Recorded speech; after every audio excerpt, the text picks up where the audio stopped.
Hey everyone, hope you're all doing well and that lockdown isn't getting the better of you. Today I want to take a look at Banana Split, which has recently emerged on numerous streaming platforms in the US. You'll need a VPN to check it out, but I'm sure it'll be available in the UK sometime soon.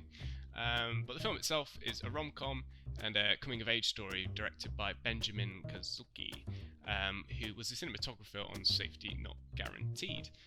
Which was a bit of an oddball sci-fi flick with Aubrey Plaza, if you haven't seen it. But this film we're looking at today was written by Hannah Marks, who also plays the lead role as an average sort of 18-year-old called April, who within the opening 5 minutes breaks up from her 2-year boyfriend played by Dylan Sprouse, and then she starts to go through all the motions of heartache, which at this age particularly will be sort of relatable for a lot of people. And sort of top it off, the Dylan Sprouse character starts dating somebody else played by Liana Liberato. But unpredictably, the two young women start to become close friends after sort of bonding at a party. So the film's essentially about this unlikely relationship between this pairing who clearly are very similar. But there's a boy in the way, which is inevitably problematic as they both have feelings for Sprouse's character, who has essentially just been dragged and dropped from Riverdale into this film, which is fine because he isn't the focus. It's more about this complicated relationship between the two girls as they sort of challenge their initial impressions of one another. The April character obviously detests sort of Liberato's character Clara initially, but as the film continues it quite effectively sort of interrogates the plausibility of two people getting along that on paper really shouldn't.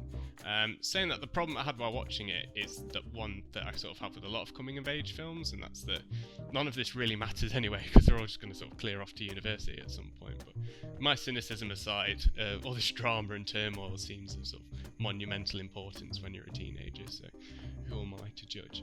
I mean, it clearly isn't designed for a science fiction nerd like me, and it's clearly aimed at the Riverdale and High School Musical kind of demographic, and you can tell that because they've casted David Sprouse.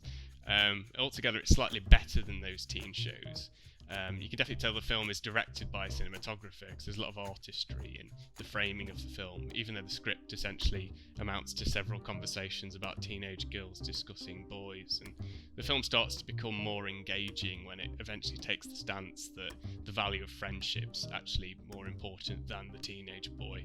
When it starts to stay in that lane, the film's a little bit more charming. Saying that, working against it, the film is really crude. It just about gets away with it because the central performance is quite likeable, and Hannah Marks' performance is quite endearing. Like, it definitely feels lived in, and looking at the story from the outside, I wouldn't be surprised if it's her personal experience as a teenager. It's bound to be a story that I'm sure a lot of people can relate to. It sort of depends what your teens are like, I suppose. But anyway, yeah, that's all I've got to say about Banana Split. If you're into rom-coms that are a little bit offbeat, you'll definitely have some fun with it. And yeah, that's about it, guys. I hope you're all safe out there. Stay safe, stay inside, and yeah, I'll catch you next time.